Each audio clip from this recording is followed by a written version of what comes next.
Welcome to the Outer Realm with Michelle DeRoche and Amelia Pisano.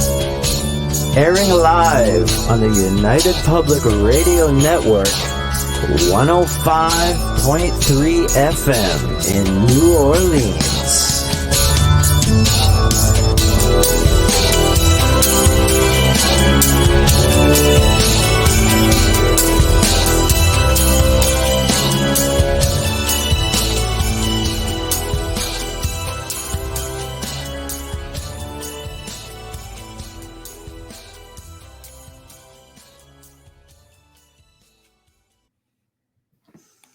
Welcome to the Thursday night segment of the Outer Realm Radio. We are broadcasting live via the International Public Radio right here on the United Public Radio Network 105.3 FM from the beautiful city of New Orleans. We are fully sponsored by the amazing folks over at Folgers Coffee who have been with us from day one. Thank you, Folgers. Would not be the same without you being a part of our journey. Huge thank you as well to Dr. Snick, the sonic surgeon, aka Justin Snicker, an award-winning composer of Halloween, horror, sci-fi, dark wave electronic music, which is available everywhere, especially Bandcamp, Spotify, iTunes, Amazon, and of course, most streaming platforms. So tonight, we welcome for the very first time Robert Bosnak, and he will be discussing one of my favorite topics, which is, of course, alchemy. And I'm a bit of a rookie at it, but I'm very intrigued by it, and I've sort of dabbled in it here and there. So really anxious to see what he's got to say on it. So to participate in tonight's, well, basically, we already people are chiming in. So you can find us on International Public Radio on YouTube, on UFO Paranormal Radio on YouTube. You can find us on the Outer Realm and Canada's Most Haunted, not the group page, the pro page on Facebook, along with our network. All the different, I can't remember them all as I scroll them up. So sorry, guys, but you'll find it because they're streaming everywhere and they're just going to be all over your profiles. And of course, we're not going to forget Twitch. Can't forget Twitch because they're pretty active on there as well. So, Bubbly, how's it going? Good. How are you? Did I get all that in there? I think so. Wow. All right, then. I don't even have them written down on my board in front of me because they don't fit. And it's I'm going to do it right 10 by now. 12. There, I'm going to bring it across. So hello, Dave. Hello, Tamara.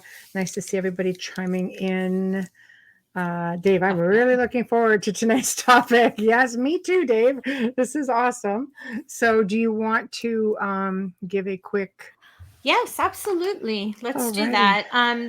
Our guest tonight is Zurich trained Jungian psychoanalyst of 40 years and pioneered the Embodied Imagination method, an author of several books, former president of the International Association for the Study of Dreams, and founder of the Santa Barbara Healing Sanctuary. Please welcome Robert Bosnak to our show. Hello there. Hi, Robert. How are you? I'm doing well, thank you. Wow. I hear you are in sunny Australia. Hi, Jeannie. It is sunny Australia. We're moving into summer here. Yes. We're well aware. We're very envious. It's very cold and wet here right now. We switch out seasons. I've had 3 summers this year, so stop bragging. Winter Yeah, very lucky. Yes, very it's good lucky. to whine about, right? Oh, I know. Wow, I don't mind the winter. I don't mind the winter, especially from the inside. The snow is so beautiful to look at. I'm one of those people. I'm not one of those people either. I'm with Robert on this. Yeah, I like the extreme heat or the extreme cold in the snow. Not the in-between person. My daughter lived in Australia and loved it. And I was surprised when she decided to come back home. I'm like, why? Now she's like, I never should have left Australia. Yeah. I know, but there was just no talking to you at the time. Yeah, right. Well, I'm a commuter. I live in Santa Barbara and in Sydney. My wife lives in Sydney, so I go back and forth. Oh, very nice. Yeah, it's a good arrangement. That's not a bad trip when you're on the other side. It's not a bad trip when you're living on that side, like on the West Coast. Yeah, how long is the flight? It's 15 hours. Oh, and so you get very used to it. Yeah, I guess so. I guess you Wow. would. I don't know. I like to fly, so I don't mind it. Yeah, me too. I love flying. Yeah, So, I do too, but not more than 5 hours. hello, Janie chiming in. Yeah. So, I guess how I like to, you've never been on the show before, so our listeners, and we have No. many, why don't we acquaint them all with you? Tell us a little bit about yourself and lead us into alchemy. Why alchemy? So, tonight we're the students, you are the teacher. We'll start with that if it works for you. Okay. Yeah, that works. Um, so I have been studying alchemy for the last 50 years, Wow. Me and too, Dave. I've been very, very interested in it, of course, otherwise I wouldn't have done that. Right. And I started studying it when I started my training in 1971 to become a Jungian psychoanalyst. And in order to do that training, you have to learn alchemy because C.G. Jung was very interested in alchemy, as you probably know or may know. And because he found that alchemy was very similar to what he encountered in dreams. The imagery of alchemy was very similar to the images of dreams. Hmm. And so he started to study it, and he became one of the main collectors of alchemical books and wrote a lot about it. His most famous book about it is called Mysterium Conjunctionis, which is the mystery of conjunction, the mystery of the sacred marriage between the metals. And so from then on, I started to study it, and I got hopelessly hooked. It is completely incomprehensible. It the one of the main alchemists is called Geber, and from him comes the word Geberish, which became gibberish.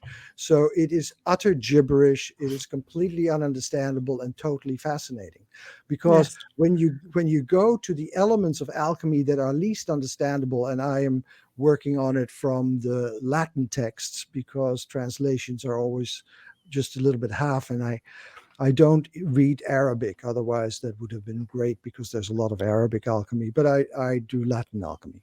Wow. And when you study alchemy, you find that the most incomprehensible parts of alchemy, when you really chew on them and sit with them and let them go into you, suddenly begin to spark great insights into who you are, what's going on with you, because alchemy is about processes, right?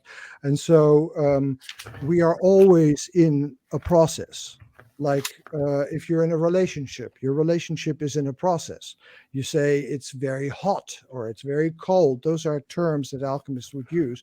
Or it's very fiery, Hmm. or you're in a kind of a lull, or you're in something that is very explosive. All these terms are terms that are used in alchemy.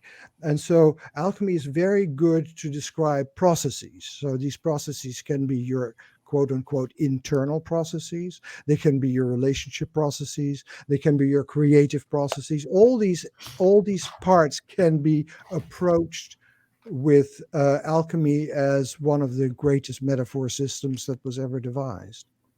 Wow. It is definitely very convoluted. I've always been intrigued, Totally. and the whole term "as above, so below" is just something that it's always fascinated me. It's what sort of got me dabbling into it. I always came with interesting imagery, so I would just post it everywhere. Mhm. And but it's just, I think it's probably one of the terms that most people would be familiar with, but would have no idea of No the idea. actual meaning. Yeah. And when you Yeah. think about it, it really doesn't make any sense as to It doesn't make any sense. And so right. you need to really chew on it and work on it. And what you're just describing as above, so below, is the law of correspondences. So that there is a sense that everything is a body, right? The human body or the metals, they're all bodies in alchemy. Alchemy is all about biology. Everything's alive. And so the metals are bodies like we are bodies. So the metals have their own imagination, the metals have their own soul, the metals have their own spirit, and it is the metals start to copulate. So it's very sexual terminology that is being used in the way that the metals melt together. And that's why the marriage and the mystical marriage is such an important image. But as above, so below, is that there is a correspondence between everything, that there is a correspondence between the cosmos out there and the cosmos inside, that it's all part of the same world, and that's called the unus mundus, the one world. We're in one world, according to alchemy. And so astrology, for instance, which is something that most people do know about a little bit, is about these laws of correspondences. It is not about causality, right? Mars doesn't cause aggression. Mars doesn't cause you to attack. But there is a correspondence between the movement of Mars, they were called planetos. A planet is a wanderer. The word planetos means wanderer. So they wander through the sky. They wander through the world, through the firmament. The firmament is fixed. And so either it's seen as stars or it's seen as holes in the cosmos that was made of black onyx. There are holes in it, and from behind the divine light shines in through the holes in the cosmos that we see as stars. That's another way of looking at the stars. Wow. So the planets move across the firmament, and as they move across the firmament, they cause a cosmic clock. And a cosmic clock with several different arms that move in all different directions. And so they correspond, that time of that clock corresponds to our inner time. That is alchemy, that is astrology. So we are now we only understand causality. So we think that these things are caused by the planets. It has nothing to do with it. It doesn't cause anything. It is part of the as above, so below, that this is qualitative time. And every planet has its quality, and therefore we correspond to that quality at the time that the planet is active, which is always. Which is always. No, exactly. Yeah. It's really, it's like a lot to swallow. Yes. Well, that's one of the problems, and so It that's is. But it makes sense when the way you explain it. Well, the idea is to go on with alchemy, and I will start talking too much and too fast. I'm very sorry, but I'm No, totally that's okay. fascinated with this stuff. No, please. Yeah. So the planets, the wanderers, planted their seeds in the earth. And so the seed of Mars is iron, the seed of Venus is copper, the seed of the sun is gold, the seed of the moon is silver. The seed of lead is the seed of Saturn is lead, and the seed of Jupiter is tin. And so and then the seed of Mercury, of course, is quicksilver, mercury. So each planet has their own metal. And so what we know in astrology is also true for the metals. We have to see that we are dealing with knowledge from before the 17th century. The novel that I've just written is about the 17th century, when there is a change that happens from alchemy to science. And it's a very romantic story, and it's about triangles, and it's a love story. It's totally fascinating. I spent 10 years writing it. It's called Red Sulphur. It's just coming out now. Very nice. So the alchemists, what they're trying to do is they're working on the seeds of the planets. So the planets are the in-between. The planets are the in-between between our earth, our earthly temporal being that goes through decay and dies, and eternity, that is the stars. And then there's this in-between world that is the world of the planets, of the wanderers. And so it comes from philosophy in which there were three worlds. There's the world of matter, There's the world of spirit, so spirit and eternity, or the world these days we would call it mathematics. Mm-hmm. So are those two worlds of mind and body, and there's a world in between. And this in between world is the world of creative imagination. And the creative imagination is just as real as the world of the body and the world of the mind. So they have a notion of a three-partite system, not a dualistic system that we now have because we're Would Aristotelian. creativity be like the essence, the soul, that sort of thing? Creativity would be, yes, there would be essence in creativity. It is the way that, according to alchemy, that the world was created in a creative act, in an ongoing creative act, and that we Right. can participate directly in this ongoing creative act. Okay. It's also like the basis of Islam and many Right. other religions. Yeah. Right. It's deep, Robert. That's right. Well, it's interesting. Yeah. It is. It's It can just, keep you busy. It can keep you busy for it can decades. keep you busy forever. Just like Well, forever. the alchemists used to say the art is long and life is short, and that's true. This is true. Yeah. Yes. So, how do the emerald tablets fit into all of this? Because again, I'm trying to use things that people have heard about and people, have read about.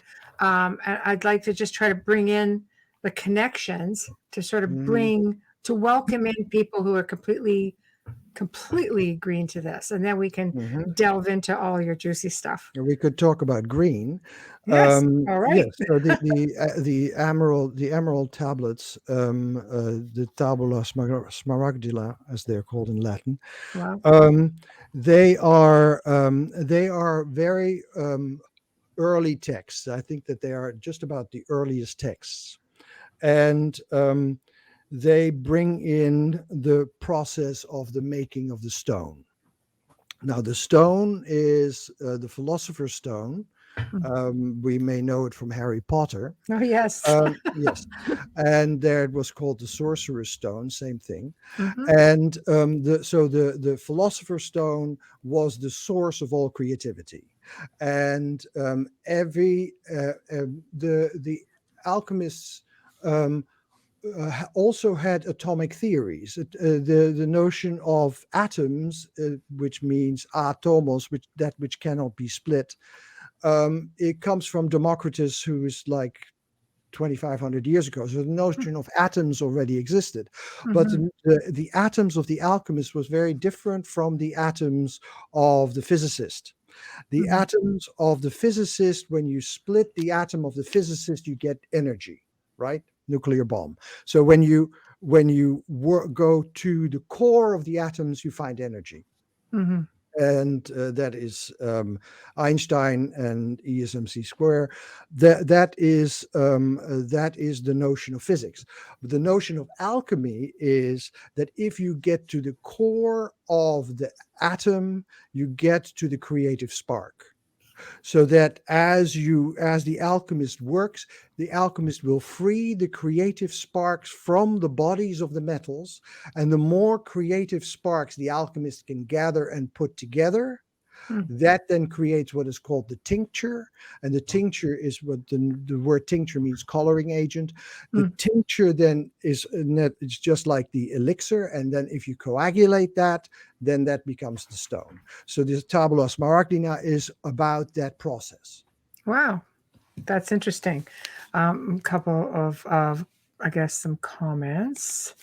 This one here. Just to make comment as to what you were discussing about the levels. So you have vibration, a physical vibration of creativity, and a vibration of spirit. Okay, I'm guessing. Yes, I think that it's more than just vibration. It's a whole world. There is a world of spirit, there is a world of matter, and there's a world in between of essence. And the world of essence, of in between, is the creative imagination. So vibration is part of that, but it's not only vibration. Okay. And Dave says the philosopher's stone equals pineal gland. That is very Cartesian. Descartes used to say that the only consciousness that exists is in the pineal gland. I think that the philosopher's stone is not necessarily just the pineal gland, but some people may have compared those, and in the 17th century, 16th, 17th century, the pineal gland was seen to be the center of consciousness. Yeah. That's why Descartes took that. So it's a Yeah. depends who you ask kind of question. Exactly. Yeah. Yeah, there you go. That would make sense. I mean, it was revered in all ancient cultures, especially the Yeah. Egyptian Mhm. culture, which Yeah. in fact was probably the birth of alchemy. Yes, the birth of alchemy is the combination. It's probably somewhere in the Sumerian triangle there, Euphrates, where mummification, Mm, which is the quest for eternal life yeah. and for eternal form, so that the quest for immortality, Hmm. and the weaving of dyes, the creation of dyes for the cloth, the dye making, Hmm. and the art of the smith, and then the world of herbology all came together, and that created alchemy. That's how alchemy came to be. Hmm. That's fascinating. Now we're going to jump into your books. We're going to get into all of this alchemy, Mhm. 21st century. We're going to get into medieval times. We're going to get into where you think it's going. I'm going to give you the stage. It's yours. We'll just jump in here or there, make it look like we're actually part of the show. Okay. So, but for now, it's your show. Go. I'm taking notes. I'm just saying, Yeah. Robert, I'm taking notes. Okay, I'm good, the great. green one. I'm the green Uh-huh. one. The So let's start with Esmeralda, as green. they say in Italy. Yeah, Esmeralda. yeah, Yeah. yeah. Yeah, that's like the tabula smaragdina is about the green. Yeah. So green is being seen as the beginning, and that's why you call yourself green. That is when you're just beginning and setting out. And so alchemy goes through a series of colors, and I can talk about that. Let's begin there, okay? About Any way you'd colors, like. because people love colors. Absolutely. So we begin with green, which is a color of innocence, which is a color of where you don't know anything yet, where you're just beginning, where you're just opening. And in alchemy, it's called the greening force of nature, and it's equated with springtime. Now, of course, innocence can't stay. Innocence has to go, because if you have a person who at 50 is still innocent, you should ask their friends how they are, because then you push everything away onto other people. Nobody is innocent after a certain time. So innocence decays, and that is called nigredo, that is called black, that is the world falls apart when you get super disappointed, when you get hurt, and when you get harmed, and all those kind of things happens to everybody. And so that in alchemy is called black. In the term of nigredo, it's the black of night. It is not black in the racial term. It's black, the black of night, nigredo. And so that's where everything falls apart. That's where you are at war with yourself, at war with other people, where the world is no longer the beautiful world that it used to be. And as it falls apart, you get into a state that we would these days, it's a melancholy state, a state that we would call these days depression, this dark, black depression. And as you sink into the depression, you get to the nadir of that, the low point of the depression. And the low point of the depression would be the place where you say, I can't do this anymore. Just can't. I can't. That I can't is the nadir of the depression.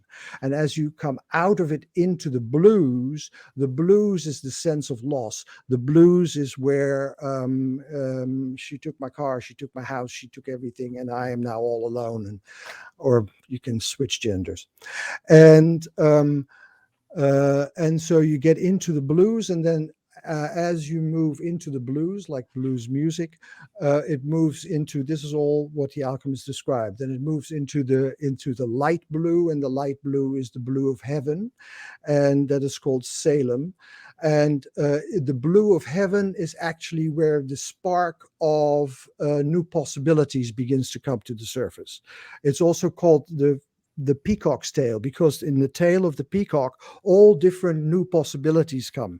A shimmering of new things happen. In alchemy, it's when you have oil on water, then you see all the different colors that start happening. That is the peacock's tail. And then new possibilities begin to come out, new sparks begin to come to the surface, and that is the light blue, the heaven. And then what happens is, according to alchemy, this then can move into the white, which is the silver of the mirror. So now we're moving from one side of the mirror to the other side of the mirror, and then we're in the other side of the mirror is the world of imagination and imagery. Then we get into new images for our lives. We get into a new state of mind, a new state of being that is all imagined yet, and then that goes into the earth. You put that into the body, that moves into the body, that is called yellow, the citrinitas. And so as it moves into the body, it begins to grow new life, and then new life begins to come out, and then it goes into the world, and then it turns red, which is gold. Then it becomes active in the world. So that is the world of colors according to alchemy. But of course, everything is happening simultaneously. What I'm saying in the storyline actually happens all at the same time. So that makes it very complicated. Yeah, that's crazy, but it's so interesting. It's so interesting. The colors are interesting. The Italian culture with the emerald green was something that you did when one was engaged, and your engagement party would be in the spring, and your colors were green. All the same. So it's funny how some stuff ends up and you don't even realize it. Yes, well, see, these elements are archaic. They come from many different parts of culture. That's why alchemy has so many similarities to astrology, and has so many similarities to folk culture, folk tales, fairy tales. All these things that come up in the imagination come up in many different places. And so, that's what Jung called archetypal patterns. And these archetypal patterns you can find in many different places. It seems to be the structure of the imagination. Wow. It's funny, as you're explaining it, things are coming up from, like my culture being Italian. Yeah, please. Yeah. No. I'm just that just caught me, because I remember asking my mom at an engagement party when I was very young, why would she pick green? Because when you're a child, everything's pink, blue, purple, you know? Yeah. And I remember her explaining that to me. And the thought behind emerald green was life, was new, was starting.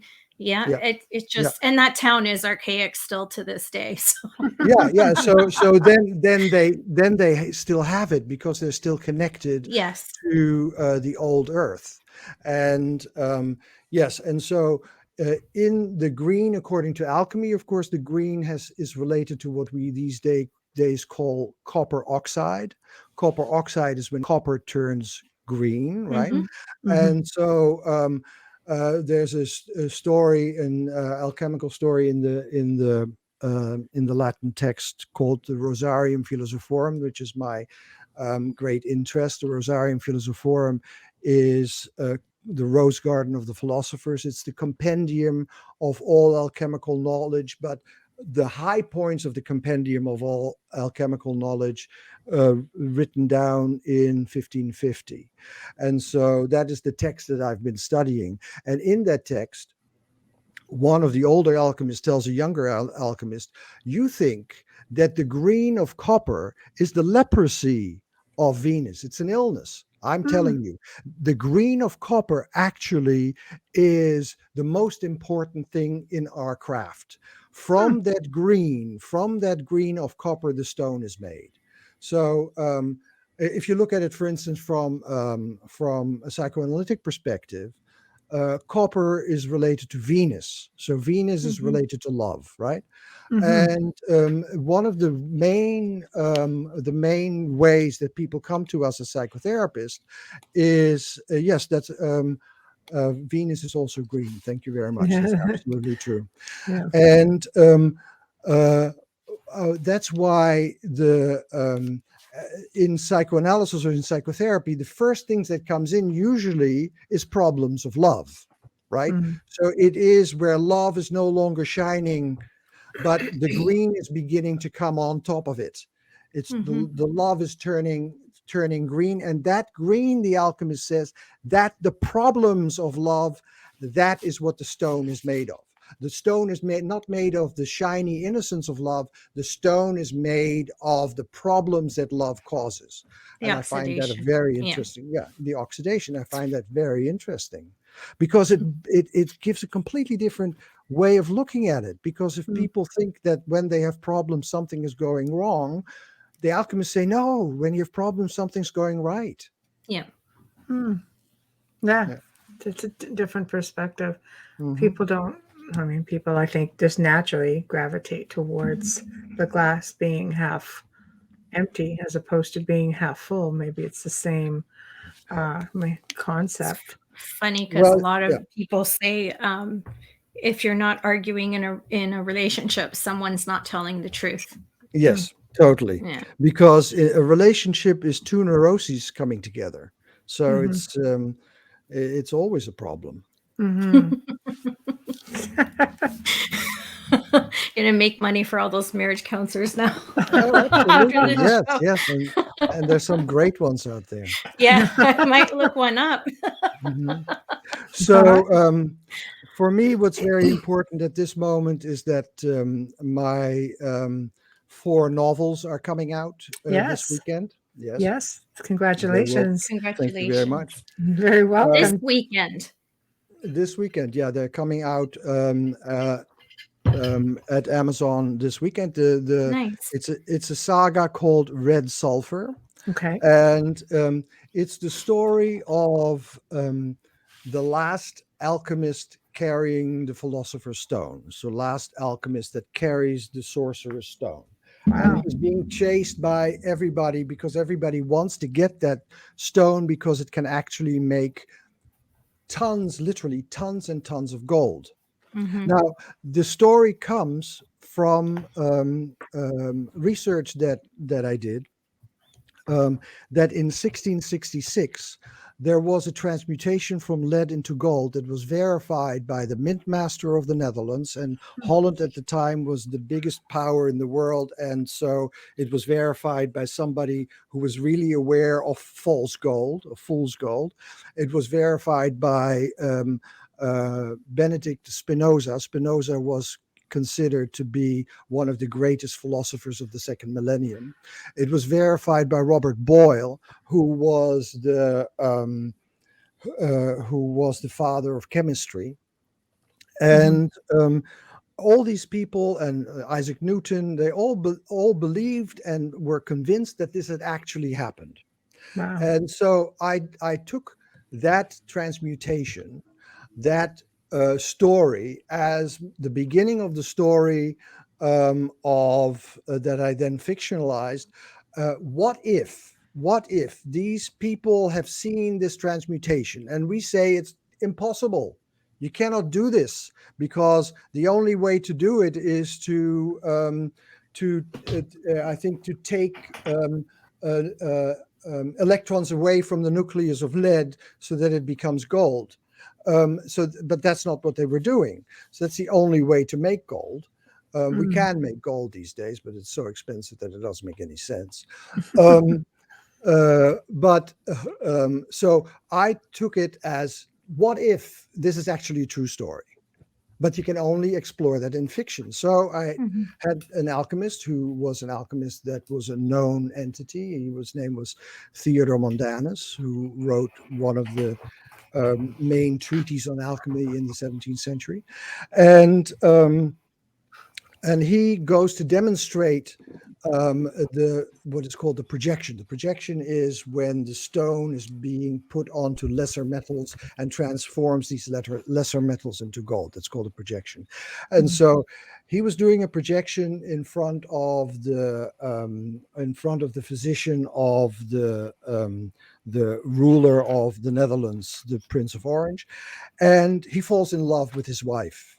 And his wife falls in love with him. And the problem is that the red sulfur can only pass through his bloodline to the next, but he doesn't have any offspring. And but the problem with the woman that he falls in love with is not the marriage. She would have left the marriage in a heartbeat. But the problem is that she can't have children. An illness had left her barren. And she suggests that her niece, who she brought up as her daughter, will have the children for them. Now, this is a recipe for disaster. And so this triangle between mother, the one who's brought up as her daughter, and the alchemist, the three of them are together, and it's a very explosive. And from that, children are born. And at the same time, it is the story of how alchemy is done. And it is very, very importantly, the story of the battle for science, because the battle for science is fought in Europe in the 17th century, because the Church of Rome is trying to suppress it. That's why Galileo was put under house arrest. And that's true. And yes, and so and Giordano Bruno was burned on the stake. So the Inquisition was very good at repression, and so there was a movement that was going on. It was a Republican movement, not Republican with a capital R, but Republican in the ones that were proponents of republics. A Republican movement to welcome new ideas, and that was strongest in Holland. Of course, I'm biased. I'm Dutch, right? Right. That's okay. I grew up in Holland. I did my first studies in Holland, and I moved away. I came to the United States when I was 29. Oh, so the only word I know is gouda. Gouda, yeah, because that's the only word I know, because I sell cheese. We're cheese wholesalers. Yeah, it's one of our biggest sellers. Yes, well, Gouda is called Gouda, and yes, and it's very delicious cheese. But anyway, so the Netherlands at the time, Holland at the time, was the first republic. It was not the first republic, but one of the first republics at the time that was giving tolerance and that tolerated new ideas. So it became a haven of science. And there was a battle going on between the Dutch and the French, and the French were led by Louis XIV in Versailles, who wanted to become the emperor of Europe and set up a Catholic system all throughout Europe. And the battle is how to prevent the church taking over all of Europe, and that comes very strongly in the battle for England.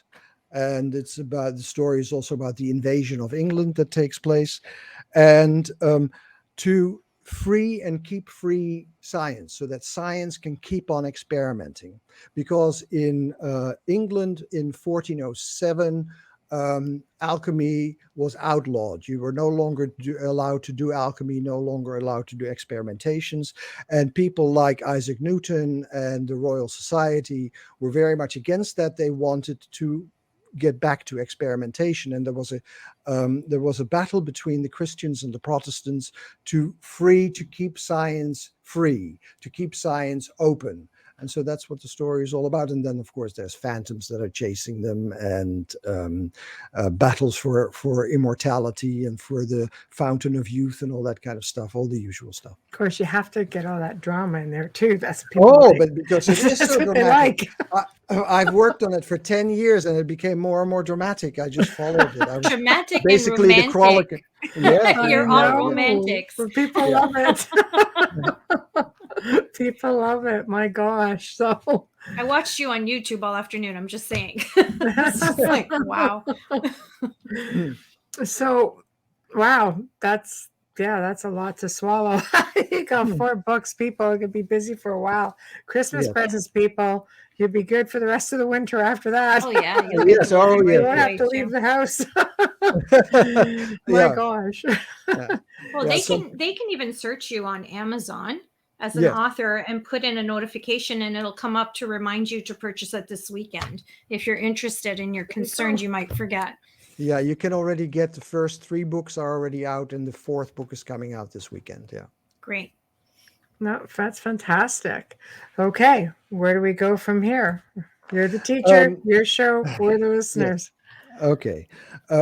So how can we use alchemy these days? I think that's an important question. That's a good question, actually. Yeah. Because people think of alchemy as the precursor of chemistry, and therefore it is just now it's over and we have much better systems. But we can learn a lot from alchemy. In the first place is that we can learn the way that alchemists did research, how they were. Thank you, Renee. Thank you, Renee, very much. There you go. She stopped Christmas decorating to watch you. I know. Yeah. Okay. Hope your back's better. So where was I? How can we use alchemy today? Yes. And but I was going along a certain line. No, that's okay. So what is happening is that we think that alchemy is just a precursor of science, and therefore it is overrun. But the way that the alchemists are doing research, the way that they are with their material, is very different than the way that these days scientists are with the material. From since the 17th century, we have been looking at the world. There was a separation between us and the world. There was a screen between us and the world, and now there's entirely everything is behind the screen. So there was a screen between us and the world, and we are subject and the world is object. And therefore we can study the world and we have control over the world, and that's how we created the computers through which we are now communicating with each other. So it's very important. Science is a really important achievement. But the way that the alchemists were working was that they were communicating with the materials. The metals are alive, so it is a dialogue between metals and the alchemist. And by the change that takes place in the metals, the alchemist changes. And now, this is not just something from alchemy. The greatest scientist, physicist of the second part of the last century, his name is Richard Feynman. He worked on the Manhattan Project. Everything that we are now developing in quantum computing comes from him. The way that he worked is he would roll on the floor and he would be completely in what he called the wiggle, wiggle, wiggle, and the jiggle, jiggle, jiggle of the quantum motions. And as his whole body came involved with that, once his whole body was involved with it, then he started with the mathematics. So it's a very alchemical way of dealing with it. He called it physical intuition, and I think it's really important. So I find in my work, my specialty is working with dreams. I've worked with between 40 and 50,000 dreams professionally in my lifetime. Gosh, I got a doozy. Yeah. And so, well, if you do it for 50 years, it's you get more. We'll have to bring you back on the show just to do a dream talk. My gosh. You could probably do 3 books just based on one dream that I've had since I was a kid. It's just insanity. Absolutely. And so, and that's the interesting thing. So in that dream, that the dream has a hold of you, right? So it is not that we have dreams, but dreams have us. That dream has you, right? Basically. It still is influencing you. It is still a world that you move around in, because what happens in a dream is that you are in a world that surrounds you. You're in a world that you know is real, in a world that you know is entirely physical, in a world that you know is reality, and then you wake up. And so as you wake up, you realize that it is not a physical reality, and that's why I call it a quasi-physical reality. It's something that presents itself as reality, but is a reality.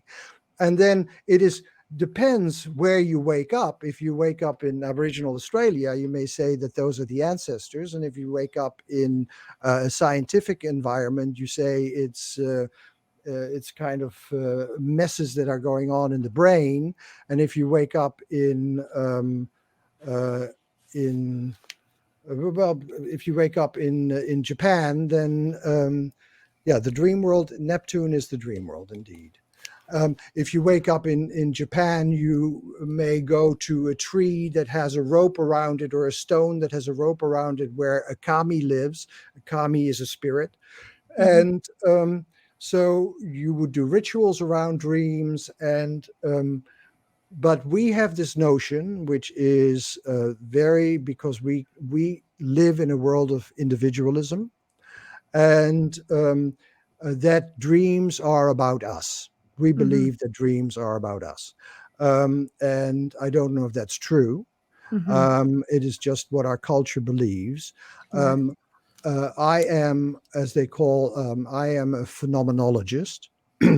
And phenomenology is the science of experience. So I'm interested in what people experience and the reality of their experience. I am not interested in what things really truly are. I'm interested in experience. And in the experience of dreaming and the experience of alchemy is true experience. And somebody just said, we're going back to the old world. In the old world, in the alchemical world, yes, going back to the old ways. Yeah, I believe that. that is the world of participation, where we Right. participate in the world, where we participate. You see trees on your screen, where you participate with the trees, and where you communicate with the trees, because the trees are alive and everything is alive. In that world, if you cut down a tree, you can feel it in your own body, and therefore you will cut down fewer trees than if it's Yes. just an object out there. So Yes. we are going back to participating in the world, and that will have an enormous influence on the ecological future that we're having, because one of the reasons why we're in an ecological disaster is that subject-object split that we're in, so that we can just ravage nature because it's just an object. And but if we participate in nature, it becomes much more difficult to eradicate the rainforest if you feel every tree that goes over in your own body. Well, because we're connected to the planet, like our energies are Yeah. all connected, so you feel like it has a life force. Oh, absolutely. Yes. And And people don't that realize that. Like you have a life force. well, We're yeah, all connected with yeah. this, Well, it all the took us it harm took that us we're doing. It's Yeah, it dangerous. took us 400 years to get here, right? We Yeah. started thinking that way around the beginning of the 17th century. That's why I'm so interested in the 17th century. Right. Um, that we began to be split off from nature so that we could start to control nature. And but the way that you opened this program is as above, so below. As in nature, so in us, right? Yes. So there is correspondence, there's constant correspondence going on between us and the world around us. If we lose that sense of correspondence, we can just destroy the world without feeling it. Well, it's like Sir Isaac Newton, for every action there is an opposite reaction. Right. That's right. Mhm. No, that's right. Yeah. I think if everybody could actually grasp that, they would do less harm. Well, that's why I think that alchemy is so important also Right. today, that we are participating in the materials that we work with. That the materials that we work with are part of the same world that we are part of. And if you begin to realize that, then you will still have to cut trees. You will cut trees. We will cut trees. We will drive cars. We will do these things, but you will do it in a different way, because you can feel it. You can feel it with your body, what you're actually doing. And that feeling in the body will make you much more careful and much more respectful. See, we've lost respect. When you say things changed in the 17th century because they were trying to take control of nature, do you think it's also because, I mean, let's face it, the governing bodies, so to speak, of the time were just hell bent on taking control of everything, everyone, oppressing everything, and Yeah, but that all that had within it. that had been going on for Centuries. thousands of Yeah. years. And And beginning of so the question is, why does it happen then? Right. And there is one thing that I think it is called the Copernican revolution, Okay. where Copernicus was saying the Earth is turning around the sun and the sun is not turning around the Earth. He was still allowed to say that because it was just a hypothesis. But Right. then Galileo said, this is actually true. I can see it through my telescope. So it is the invention of tools. And so we are now making tools where we can actually see and prove that the Earth is turning around the sun, and that we have a solar system, and as our technology gets better and better, we see that we're not just a solar system, we're part of a galaxy. And then we begin to realize that there are hundreds of galaxies and we are in some kind of a little back street of a galaxy, somewhere in a little back street of a gigantic cosmos that is constantly expanding. So that changes our minds. And so, in that world where our technology is getting better, we become increasingly insignificant, and at the same time, we can control the world around us more, but we are suffering from our own insignificance. Because before the 17th century, we were the center of the cosmos. We as humans were the God created beings that were above everything else, that had been given by God control over everything else. And so you had an enormous sense that you had power, and that power was then taken away by the authorities, and they had more power, but that the human being was meant, the human being had meaning, and that receded, and now we are in a state where everything is more or less meaningless. And so therefore alchemy is really important, to return to meaning. What makes sense, what really matters. And the question what really matters is of course an alchemical question, because it's what is the essence of matter, right? That's a lot. Yes. No, it's true. Yeah, I'm just letting it all. I'm just, yeah, no, it's true. It's true. So moving forward, then, science became acceptable. Yes, science became acceptable, especially in the Enlightenment in the 18th century. Yes. And then the big thing of science was technology. And Right. technology was getting better and better. Of course, the most important things that happened in science were about relativity theory and quantum physics. And with quantum physics, we began to realize that we cannot be separate from what we study, because we always participate in what we study. So alchemical notions were beginning to seep back in, that there is no objectivity. And yes, so it became more and more important. But what was most important is that we created computers, we created trains, we created cars. And so science had enormous results. But there is a movement going on against science. And I find that dangerous. I think that we should relativize science, but we should not move against science, because science is at this moment the best we can do.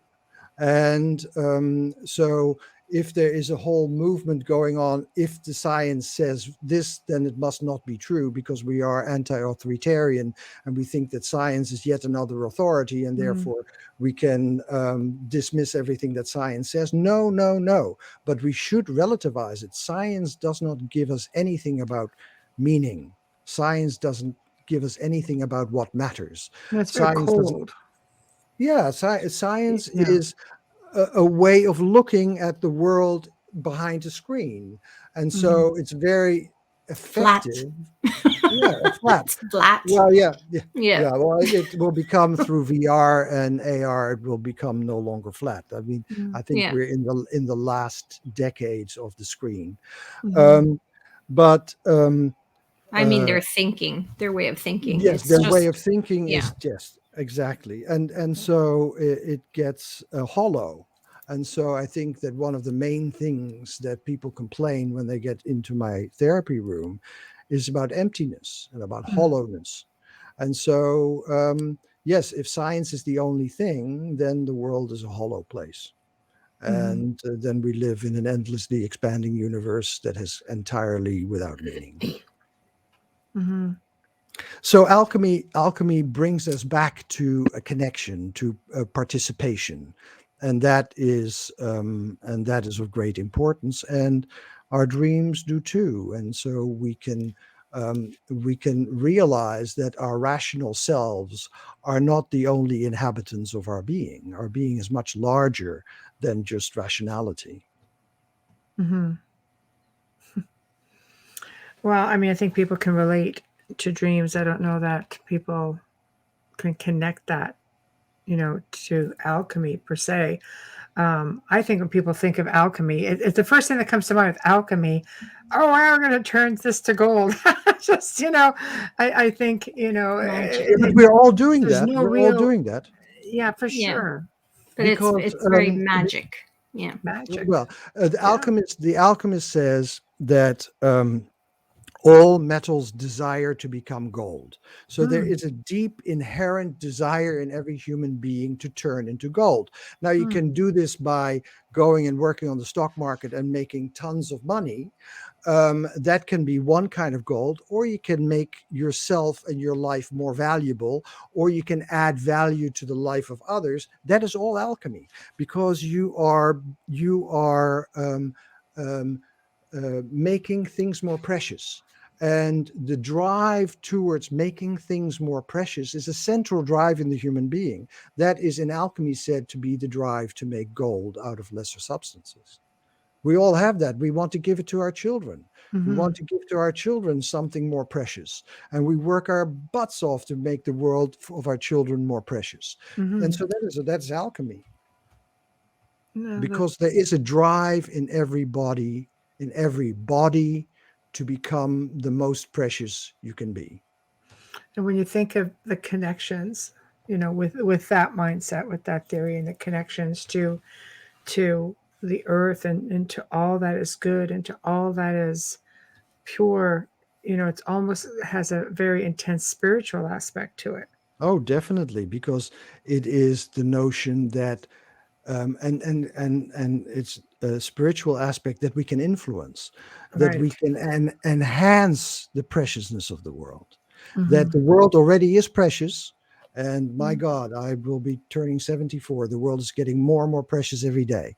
Right. um, and so we are, but we can enhance the preciousness. We can work on it to make your family life more precious, to Mm. make your relationship life more precious, to make your inner life more precious. That desire is alchemical desire. That's the desire to make gold. And so therefore I think that alchemy will be with us for centuries to come. Well, it's definitely an old way, the way of the ancients. Yes. It's like what once was will be again. I think Mhm. you. I think. Do you think people long to go back to a time like that, as opposed to all this new technology that just seems to be, we're being buried in technology, we're becoming mindless drones because of this, Oh which my is an Yeah. amazing gosh. piece of technology, but Yeah, it's Yeah. overused. where does I it leave us? love We don't converse, we don't make a phone call, we Oh, don't write a Nobody I letter. talks to each love other this. anymore. I love Me this. I too, love but phones. Yeah, I Yeah, don't. no, I no. leave mine in another room quite often. Yeah, yeah. yeah, Yeah, Yeah. and very often you we've don't. relied too much now on the technology. I think that we are in an in-between phase of technology. I think we're at the very beginning of technology. Oh, And Really? Because oh yeah, it's we're in the stone age of technology. Oh my I God. I challenge you to point someone out to me in a store or in a shopping mall or in a parking lot that doesn't have this glued to their heads?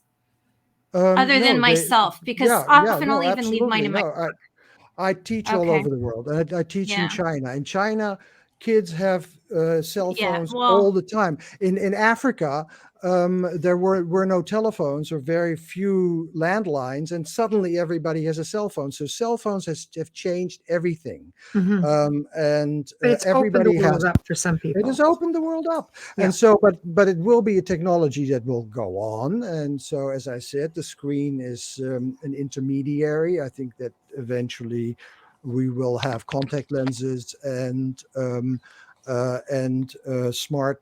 smart clothes, and we can interact with the world, that is also and a world of artificial intelligence. Yeah, that's where it's That's going. frightening. That's frightening, it's though. Yeah, extremely it's frightening to frightening. you, but not to your grandchildren, not to you, for you, your children. It's not Well, I frightening suppose to if my it's all you grandchildren. know. I don't like Yeah. it even then, because what are we creating? We're losing sense of self. We're losing The whole any Terminator thing's coming to social. mind right now. I mean, I have a whole issue with it. And I know my daughter, her career is based on technology, Yeah. but Yeah. I want to know, where does it stop? Like I always It say that doesn't this stop. It's not going to generation, stop. no, No, it's but never going where to stop. do we put our foot down and say, this is going too far? You're not communicating with anyone. You're living in an I, me world in technology. Yeah. It's Well, about you. It's about what what is you need, to what? do right then and there, how to avoid people, how to avoid situations. Like it becomes Mhm. a whole other thing for me. Yeah. The loneliest generation is Gen Z and the millennials. So there's an incredible amount of loneliness there, and I like the possibilities of technology, and I don't think it's going to stop. Whatever we do, it's not going to stop. If people said in the 19th century, "Oh, trains are going so fast, you lose your soul when you're in a train. We have to stop this." Nobody stopped trains, No, one. and Mm. we are always afraid of technology, and so now we're afraid of cell phones, and in 20 years we'll be afraid of. For instance, they asked 100 scientists, what frightens you most in the future, and they were not saying global warming, they were saying artificial intelligence, because now Yeah. people think that artificial intelligence is taking over the world, and I think that that is very short-sighted. It's the Stephen beginning Hawking of the was one of them. development. He was one who said, don't put out a signal out. You might not The like what you hear Stephen back. Hawking. Yeah. Yeah.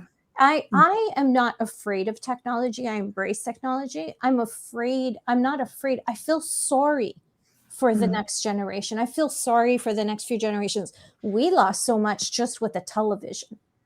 We're losing family. We're losing emotions. We're losing humanity in this.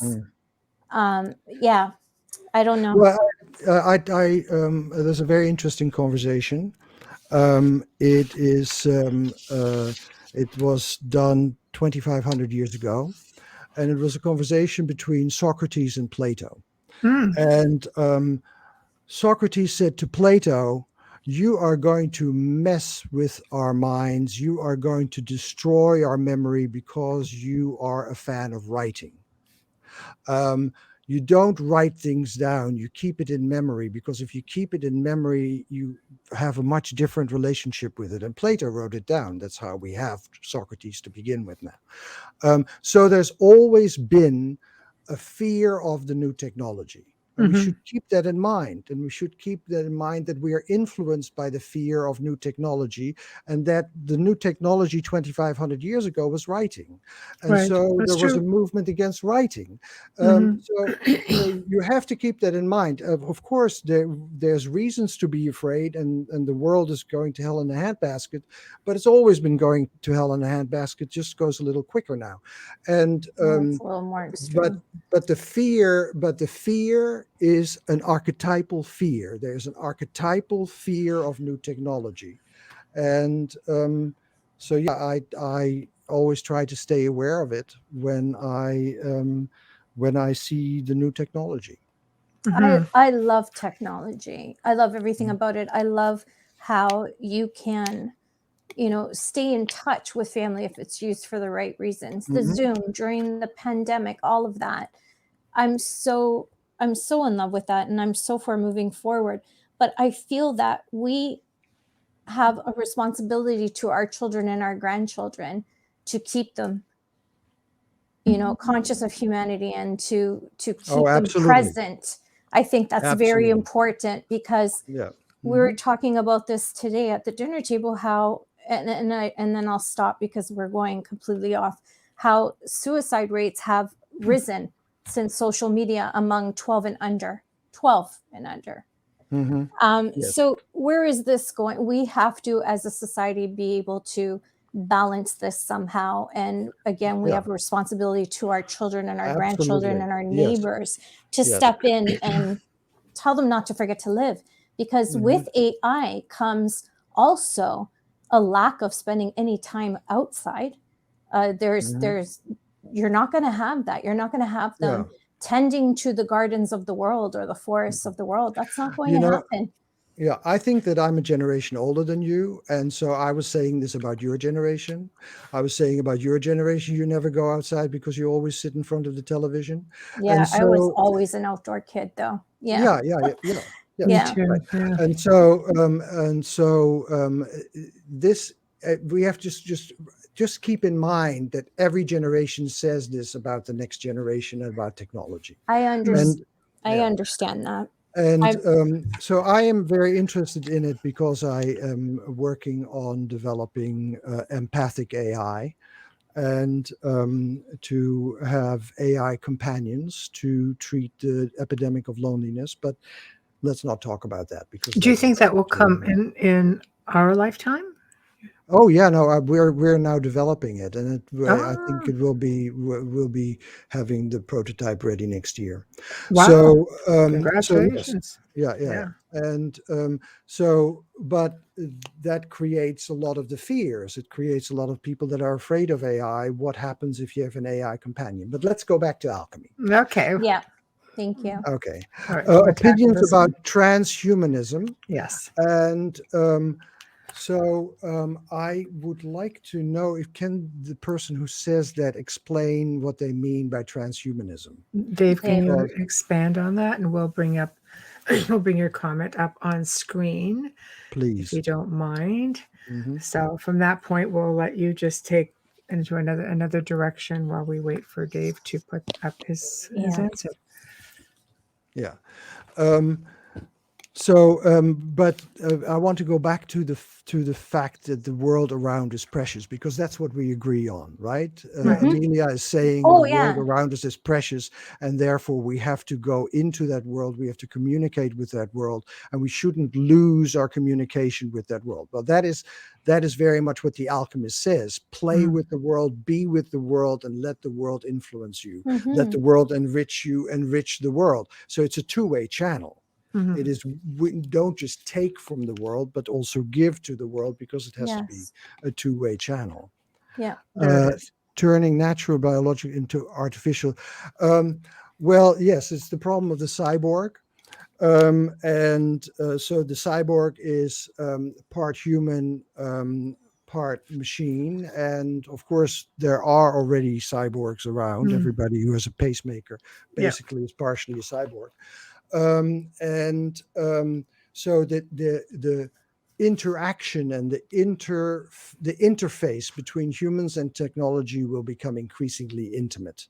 Mhm. And for Parkinson's now, they have brain implants. And so it is happening. It is already happening, and it will happen increasingly, because the technology, as it goes further, will influence our experience of body more. And when our clothes become smart clothes, and we can pick up things from the other side of the world in our clothes, it will change us. We will be changed by technology. See, I am interested in the experience of it. I'm not interested in if this is good or bad. I'm not interested in if I'm interested in if it turns something that that I hate. I would like to limit it. Like I wouldn't want machine guns in the hands of 10-year-olds. So there is a sense of limitation, and that limitation we need to focus on. But I think that there will be a development, an ongoing development between humans and technology, where they will become increasingly one entity. Does alchemy believe in soul? 3C extra realities. Okay. So the C-dimensional space and extra realities. Yes, soul is absolutely central to alchemy. And soul is called anima, and everything that is animated has soul. And so, because anima animates, that's what anima does. That's what soul does. It's the animating principle. So we're being animated by alchemy and by soul, and every metal has soul. Every metal has spirit, and every metal has soul. And soul is seen to be the world in between. Soul participates in body, and it participates in spirit. It participates in mortality, and it participates in eternity. Soul is the in-between world, and that in-between world is absolutely central to alchemy, the world of soul, the world of in-between, and it's called the daimonic realm. It is the realm of the daimon. The daimon is the in-between character. Like, for instance, a planet is a daimon. The planet is in between the world of eternity and the world of the earth. And so that world in between, that world of soul, that world of the daimon is absolutely central to alchemy. And so, are there more dimensions? Yes, there are as many dimensions as we can experience. And so once you get into because we've been sitting with trees on the screen, right? Have I only been sitting with trees, or has everybody been that's our sitting? background. Absolutely. Absolutely. So That's our background. You're sitting with trees. Yes. So we're sitting with trees, and as we're sitting with trees and we get into the perspective of trees, we get into another dimension, because the perspective of the tree, once you become identified with the tree and you begin to experience the tree as a presence, you are in another dimension. You're in the dimension of that tree. So every material has its own dimension. And so there are thousands of dimensions. It's like the Hindu have millions of gods. So there are as many dimensions as you can experience. There you go, Dolly. Okay. So where are we going to go? Where are we going to go next? So let's talk magic. Magic. Let's talk magic. Yes. Everybody loves magic. Is it real? Everybody loves magic. Is it real? Yeah. Well, I mean, who would think that you could actually turn gold into or metal into gold? You say yes, expensive process. So let's talk about magic. Many people believe it's true. Well, there are people that have said, I forget who says it, but to a culture that doesn't know something extraordinary is seen as magic. If you have somebody who has never seen our technology, they would say we live in a world of magic. What we are doing right now is pure magic. Pure magic. I'm sitting in Australia. I'm looking at a screen, at a camera, and you're looking at me, and thousands of people, I don't know how many, but many people are watching us, and millions of people are watching it. This is amazing. It's amazing. It is. Okay. It is. So let's start with that. Magic is everywhere. Right. But now let's talk about the magic as people are frequently talking about it. Right. Magic is about communication with the world of the daimones, communication with the world in between. And as we communicate with that world in between, that in olden days was called the gods, in that communication, we can use the power of that world in between to affect things in this world. That is the definition of magic, basically. And so yes, when I was in the outback in Australia, I write about it in a book called Tracks in the Wilderness of Dreaming, I was speaking with an Aboriginal medicine man, it's called a Nunkari, and at night he becomes an eagle, and then he takes his patient on his back and he flies to the center of the galaxy, and that's where the ancestors live, and he falls on kind of sticks that stick out, and they penetrate him and the patient on his back, and then he flies back, and the next day the patient is either healed or has enormous positive results from that. At least that's what I'm being told. And but they all say it. It's not just one Nunkari telling me this journey as an eagle to the center of the galaxy is, in our language, pure magic. And so they use magic all the time, and traditional cultures have been using magic all the time. I am not a fan of magic. Okay, that's interesting. Because I think that what I would want is to communicate with this other world, not have it do my bidding. I don't want that other world to work for me. I don't want to employ that other world. I know that when I communicate with that other world, like in dreams, you're in another world, right? If you communicate with that other world and begin to be identified with beings in that other world, things begin to change, and things change frequently for the better. And so I want to set up a communication with the other world. I think that if I try to tell the other world what to do for me, it becomes another extension of my egotism and my egocentric notion. I'm interested in what they have to say. I'm interested in what they want. I want to get to know them. I want to know this other world, and that's why I'm so fascinated with dreams. That's why I'm working with dreams, because there you move into the other world. And as you begin to identify with characters that are non-ego, that are not self, and you begin to identify with other characters, you get into completely different dimensions and you change. So you change. So I am not a great fan of magic because I don't want to be egocentric towards that world, that other world. So I believe in the same phenomena, but my attitude to it is different. That's fair. That's why the field that I've created is called Embodied Imagination. The Embodied Imagination field sets up an embodied communication with imagination. Can I ask a question regarding a dream? Thank you, Robert. Yeah. I'm just curious, how do recurring dreams fit in with this? Well, a recurring dream, it's usually a recurring theme, right? Okay. It's usually not an identical dream. If an identical dream comes back again and again, it's usually from very severe trauma. Severe trauma, you get identical dreams coming back. But usually it's a theme that returns. So this theme must have a particular importance in the life that you lead.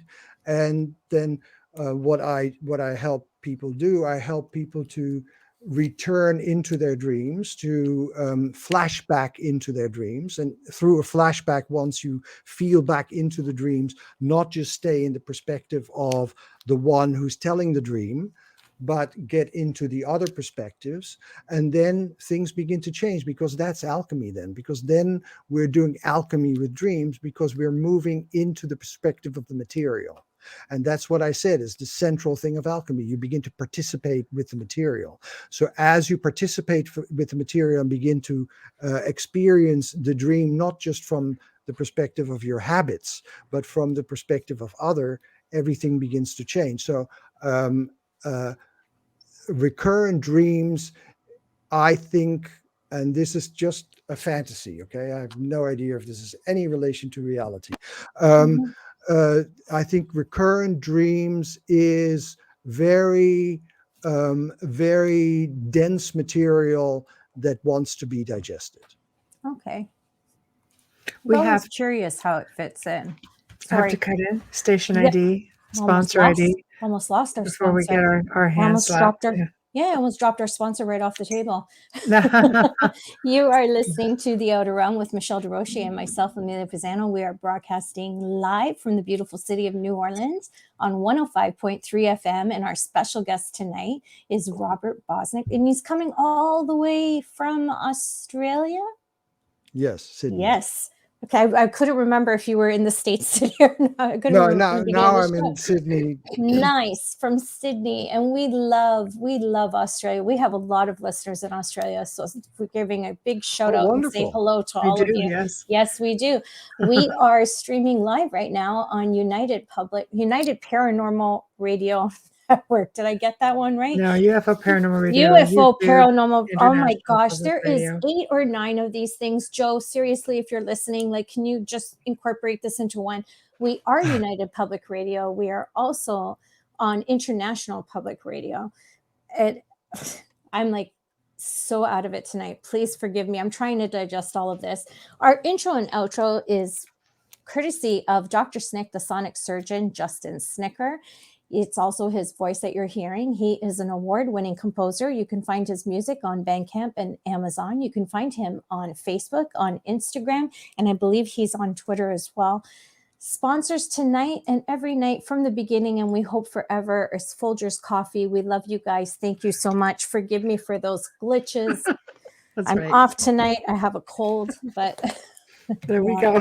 Joe needs to have one. And there's Folgers in that cup, right? There's always full. Oh, yes. And Folgers in his as well. Yes. We don't ask because we don't want to know in case it's something we're not supposed to have on air. Yes, that's right. Yeah. Do you get Folgers in Sydney? I will not answer that question. Okay. I wasn't sure if they carry it in Sydney or not. I'm not sure because we don't have very much here. I haven't seen it. So, but it may be there.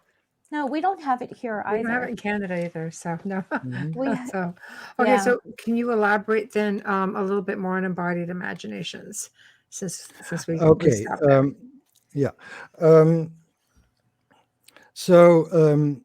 It comes, the notion of embodied imagination starts out with C.G. Jung. That was where I was trained. Yes. But he didn't go very much into that direction. But, oh yes, he did go into that direction.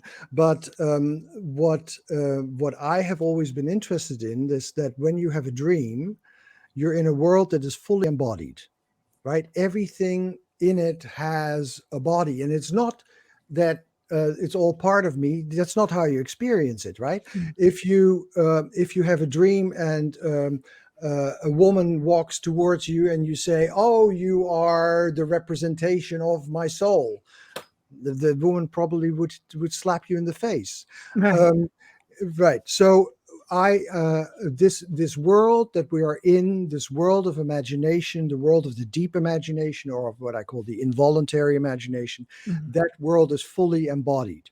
Not only is it fully embodied, but when the imagination comes in, your body begins to respond because all emotions are embodied. Right? Mm-hmm. When you get angry, your whole body goes like this. And when you are sad, you go like this. And your whole body constantly responds to all your emotions. And the imagination is full of emotions. And therefore, everything in the imagination is therefore embodied.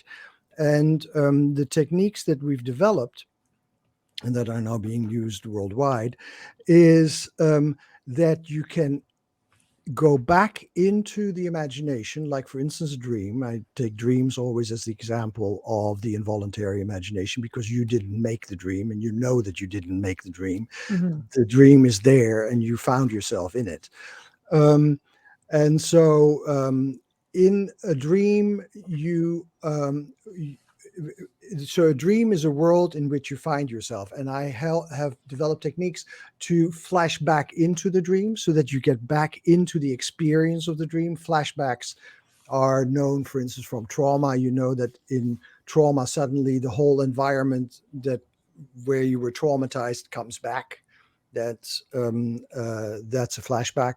And so we use the same the same mental processes of flashback for dreams. So we flash back into the dream, and then the dream environment feels around us again. And then we don't only, as I was explaining to Amelia, we don't only feel it from the perspective of self, which I call habitual consciousness, habits of consciousness, but we begin to also feel it from the perspective of others. And we use acting techniques for that. Acting techniques where the actor has to become embodied by the character. A good actor doesn't play a role. No. A good actor is embodied by the character. And so we use the same kind of Stanislavski type techniques to become embodied by the different characters in the dream. And so they begin to live, you begin to live in several bodies simultaneously. And as you live in the body of the tree and the body of the bicyclist and the body of the person who's chasing you at the same time, shifts begin to take place, alchemical type shifts. And these shifts are can have healing effects. These shifts can have creative effects. And I've worked on them with all kinds of artists. I worked at the Royal Shakespeare Company in Stratford, and I worked with microbiologists, and I worked with physicists, and all kinds of different people, painters, writers. And also in my own novels, which is basically following the characters, being with the characters, being embodied by the characters, and just being a scribe writing about it. So those techniques together form the body of embodied imagination. And embodied imagination, the metaphor system that we're using is an alchemical metaphor system. So we are talking about the different colors, as I said in the beginning. And we're using techniques that we believe the material can speak to us. That is very cool. Yeah, I would think so. imagine actors embrace it because it's a lot like method acting, right? Methodology. Exactly. That's Yeah. why that's Stanislavski. And so, so we use those method ways. That's why I worked at MIT with the head of the drama department, Janet Sonnenberg. Janet Sonnenberg wrote a book called Dream Work for Actors that shows about this method that I've developed, how it can be used for actors. And it's very much like what you're saying. Method acting, yes. Acting. Which almost all Oscar winners have, they have that craft. That's how they practice. Yeah. Well, and it was very interesting when I was at the Shakespeare Company in England. There was a big discussion going on because the Shakespeare actors, many of the Shakespeare actors, do not want to do method acting because they say everything has to come from the text. Nothing comes from the actor. Everything comes from the text. The person who was particularly strong, I had a big discussion with her, was Cecily Berry, who was Laurence Olivier's voice coach. And she said everything has to come from the text. It doesn't come from the character. The character it doesn't come from the actor. So that which comes from the actor is very much a Russian method, and then it was taken over in the United States. But in England, it's not the primary method. No, it is in the US, I believe. In I don't the US, believe it's yes, a primary method in Canada either. But well, that's so interesting about the Canadian actors and the Australian actors. They do both. Yeah, it's not all or nothing here. It depends on what role they're taking on. I have my brother-in-law's an actor. That's the only reason why I know so much about it. Yeah, there's the story of Dustin Hoffman and Laurence Olivier, who are working in the movie, the name Sleuth. No, I don't, the name just escapes me. Dustin Hoffman has to play somebody who has a hangover and has been up all night. So he stayed up all night and he has a hangover, and Laurence Olivier says to him, "Oh man, you look terrible. What happened to you?" And he said, "Well, I got into my role." He said, "Don't you know about acting?" It's a very different some attitude. of them keep that off screen, like you said. They Oh, take that home with absolutely. them. And I know there's a few actors who have practiced it so much that they distance themselves from their families while filming, not to, Absolutely, because if it's a rough character. And I find that you can tell who uses method acting as well, or incorporates alchemy in it, because they never take the same type of role. They always change roles to challenge themselves, where other actors will take the same kind of stereotypical role. Yeah, Very interesting. I love that. Yeah, Jane Campion just made a new movie about the dog, I forget, with Cumberbatch, and that was very much done with method acting, but it was all based on dreaming. They used dreaming. She wrote about that, or she talked about that in the New York Times.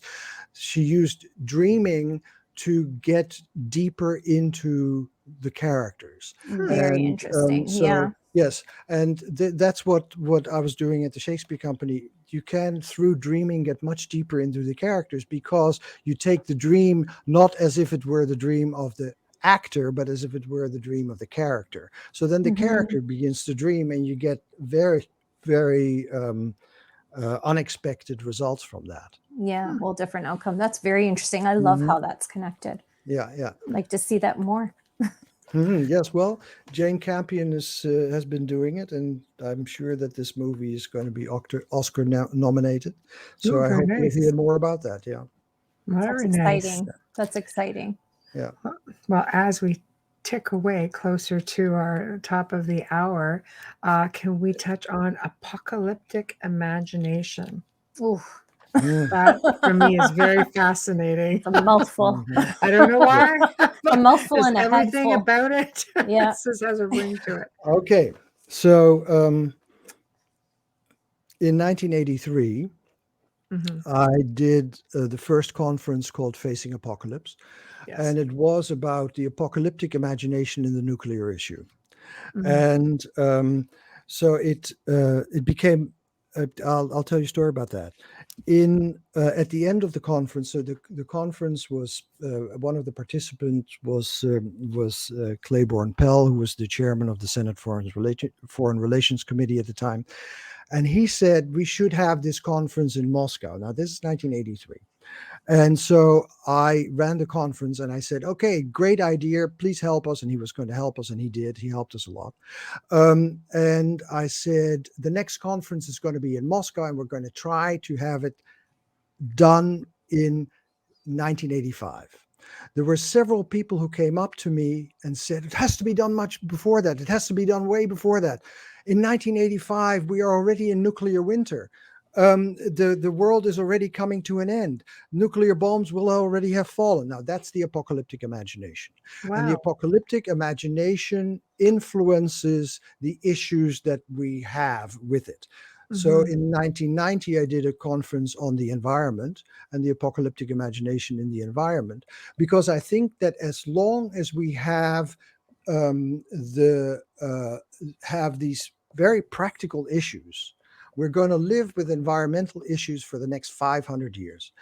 If we have the notion that it's part of apocalypse, then we think it has to be solved in the next 5 years. In the next, the nuclear clock was always 5 minutes to midnight, right?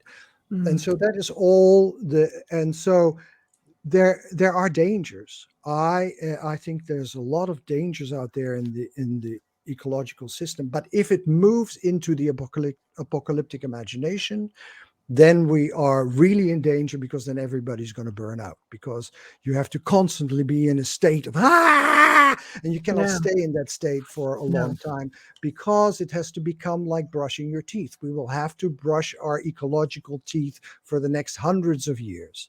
And so it is something that we have to do constantly, but we can't do it if it's part of the apocalyptic imagination.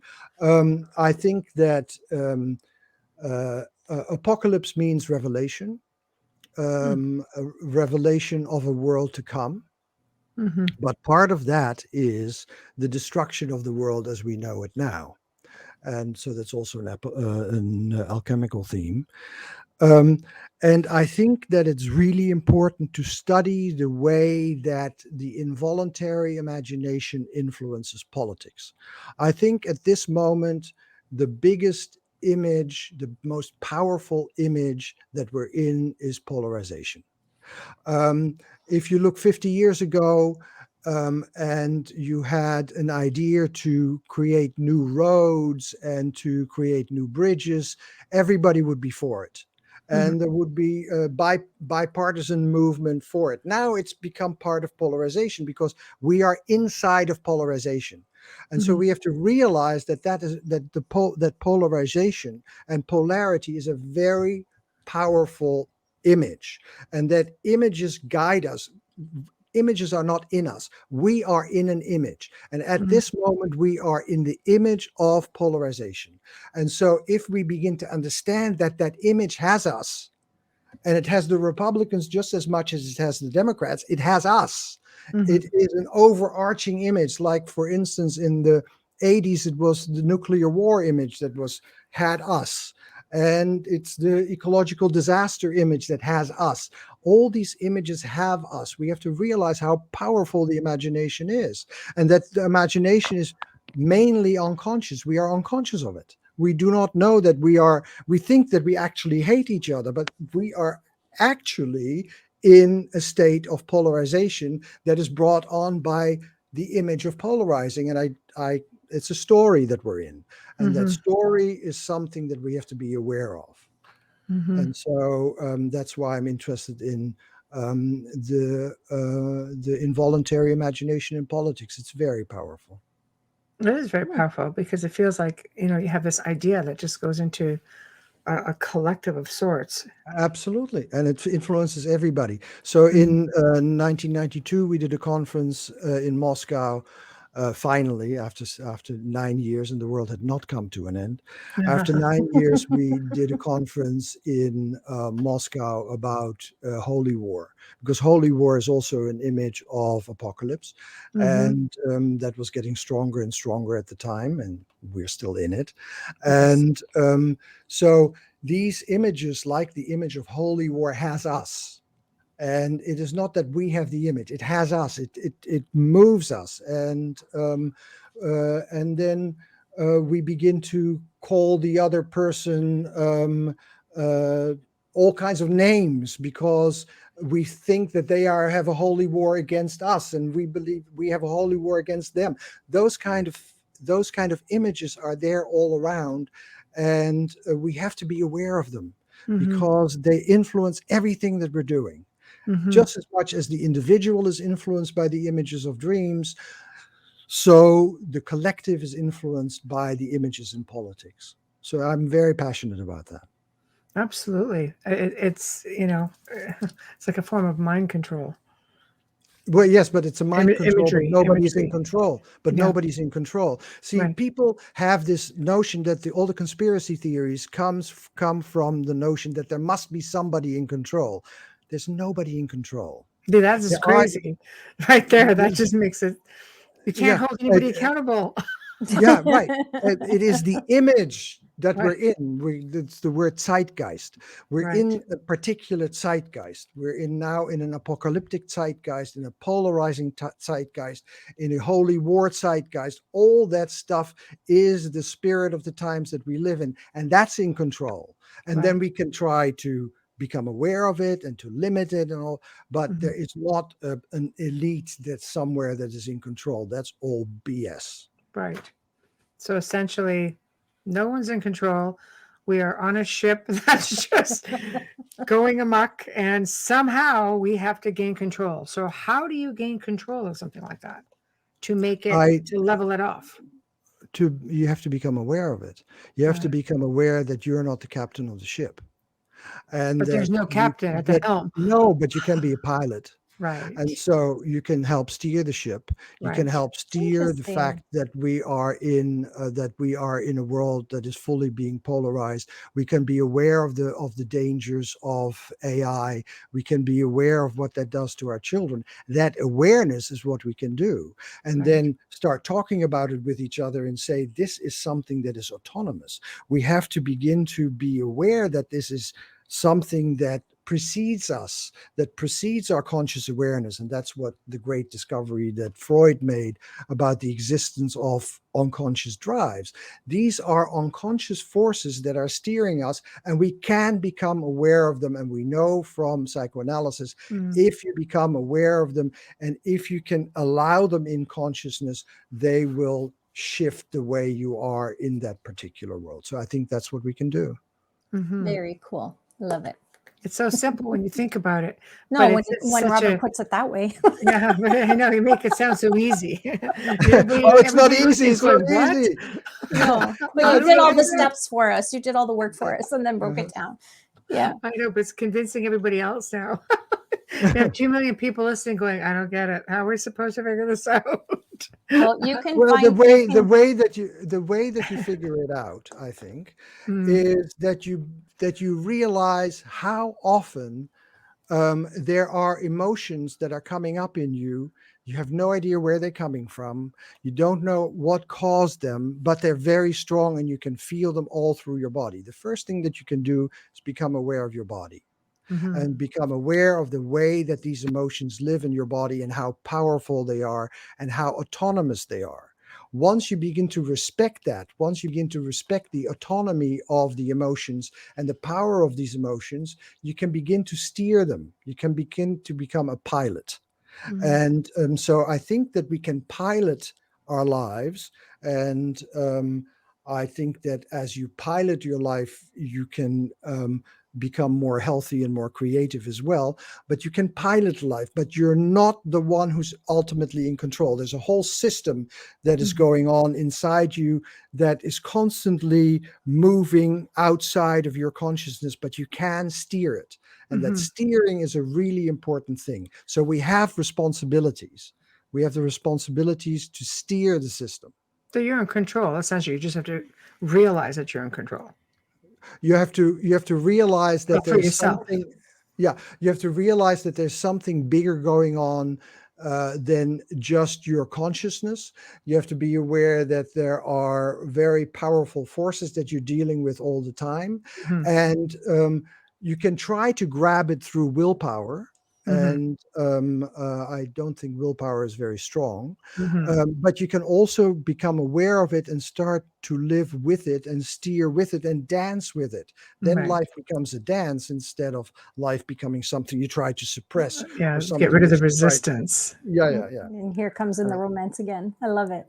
Right, I know. I love the way you look at things and the way you break it down for us. I really appreciate it. Oh.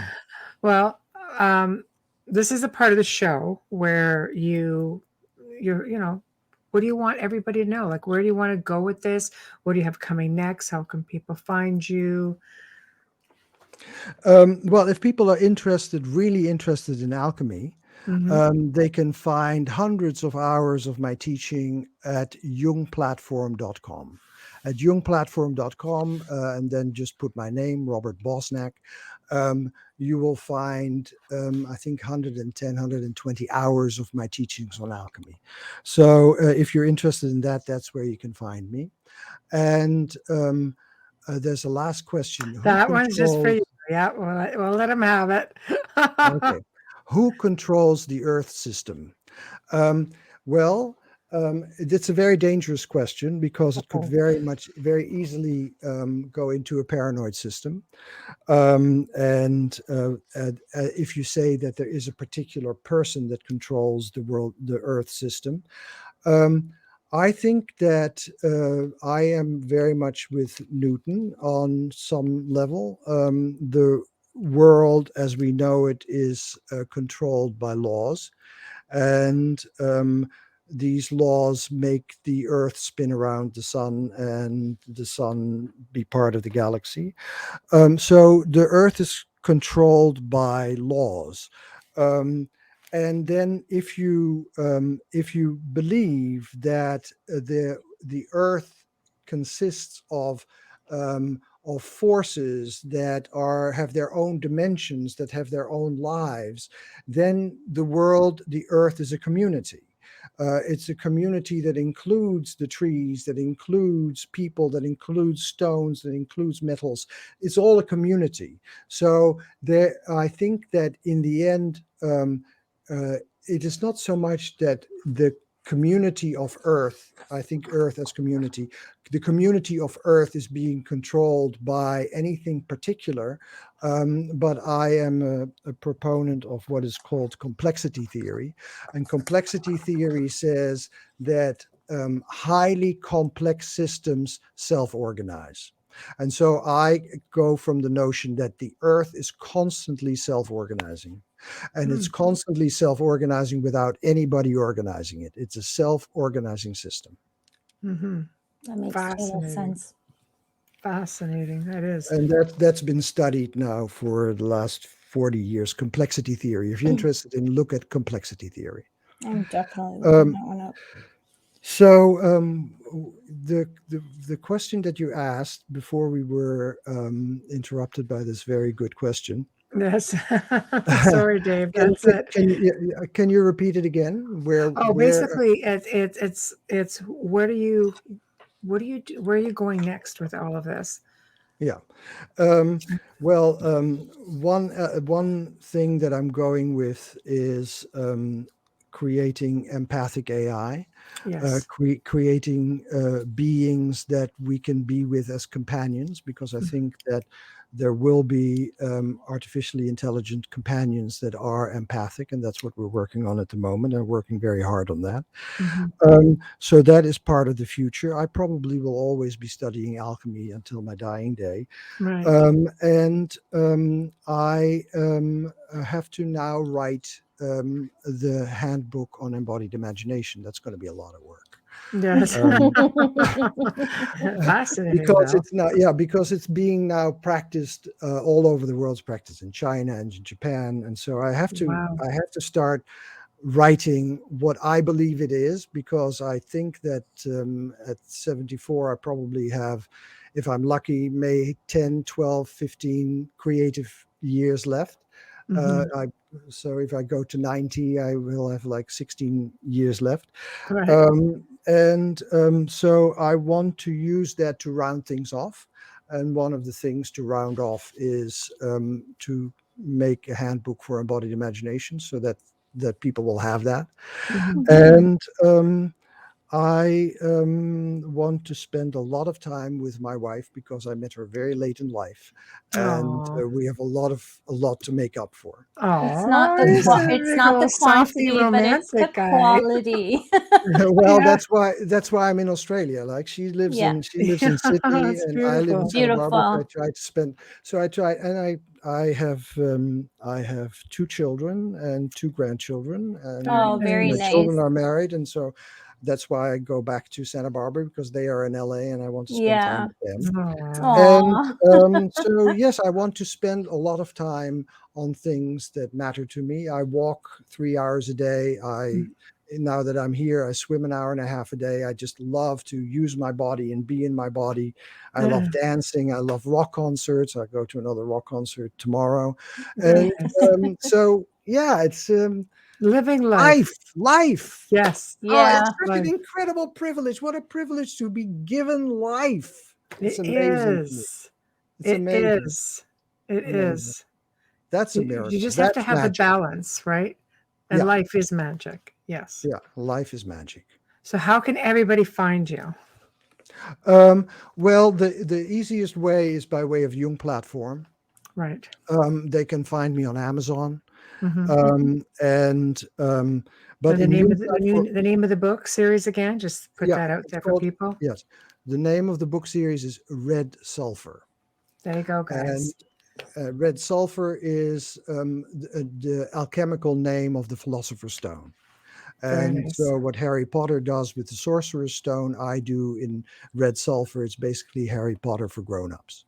Very nice. And so I am, you can reach me there, and you can always send notes to info@jungplatform.com, and it will reach me. And that's where people most likely can find me. Excellent. Well, thank you. This was fun. This was so much fun. Thank you. It was a lot of fun. We opened us up a lot.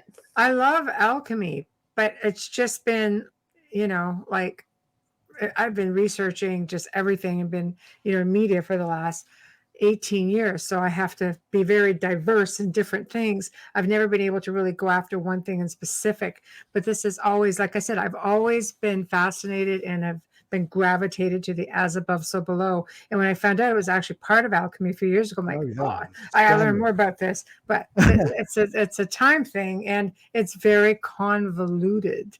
Very convoluted. That's an understatement. Yes, thank you. Because I was starting to think, God, I'm an idiot. I just can't get this at all. Oh my gosh. No. Me on No, YouTube until I only- found Robert, I didn't even understand anybody.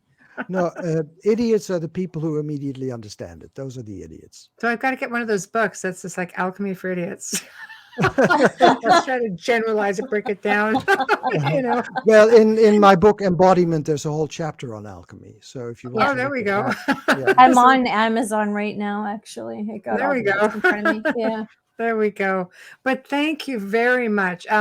Maybe we can definitely do this again and do a segment on dreams. And oh, definitely. I love talking with you guys. It's a lot of fun. you. Me too. Thank you you. so It was much a for lot of fun. your time. Really, and it thank was. your wife for separating with you for these 2 hours. Tell her I know. thank you. Well, she's at work, so. Oh, okay. Well, that works. That works. Yeah, that See, for works us, really it's well. like 11 o'clock at night. So Yeah. No, Yeah. it's now 3:00 in the afternoon. Yeah. Oh, very nice. So we're not. And is New Orleans doing well? We're New in Canada. Orleans We air out of New we're Orleans. streaming out of New Orleans, but Oh. yes, but New Orleans actually isn't doing too bad. Good. Well, hear me knocking. Touch wood. Yeah. That's exactly. It's Western Canada that's underwater. Yes. It's British Columbia Oh. that's underwater. Yeah, it's yeah. really bad. Mudslides are really bad. Oh, bye. That's terrible. We're on the Holy East Coast. Yeah. Yeah. A lot of livestock. Well, thank you very much for having me. Thank you so much. Thank for you having me. I much. very much enjoyed it. It is Thank our you. pleasure. Me Thank too. you so much. Thank you. So if you've never used StreamYard, you've got to go down to everybody sits there and goes, how do I get out of here? And then we realize at the end, it's like, oh, sorry. I should have told you. Yeah, it's the little red Okay. dot. We always forget because you always expect it to be right under where the ticker is, I but thought. it's further down. Yeah. Yep. So Okay. thank you. Yeah. Thank you Thank so you. much. Enjoy your day. Take care. Thank Thank you you very much. too. Enjoy your evening. Bye-bye. Thank you. Thank Bye-bye. Bye. So we have come to the end of another fantastic segment here on the Outer Realm. Thanks to everyone who tuned in, and huge thank you to Robert Bosnak. Honestly, you're just delightful. Thank you. And of course, we thank our sponsors, Folgers Coffee, who are always there with us. And a big thank you to Dr. Snick, aka Justin Snicker, for providing us with your music, your voice, for the intro and the outro. So please remember to stop by the YouTube channels and subscribe.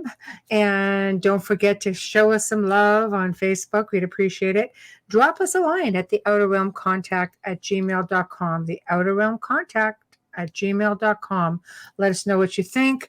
If you have somebody you'd like to see, please let us know. We'll try to bring them on. If you'd like to be a guest yourself, I only respond on the outerrealmcontact@gmail.com.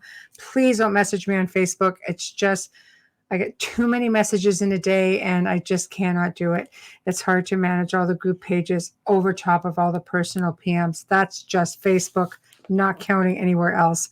So with that being said, tune in next week, because Wednesday evening welcomes back our dear friend and producer, owner of the station, Joe Montaldo. So we know it's going to be interesting. We just never know where it's going to go. And Thursday welcomes the return of Micah Danks. And he will be discussing the Book of Enoch with his own personal twist and flair, as always.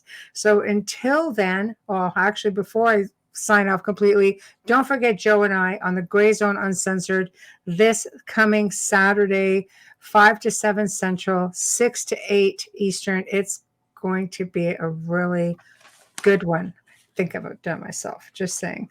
So anyway, till then, Amelia and I thank you. Have a good night and a fantastic, safe weekend, everybody.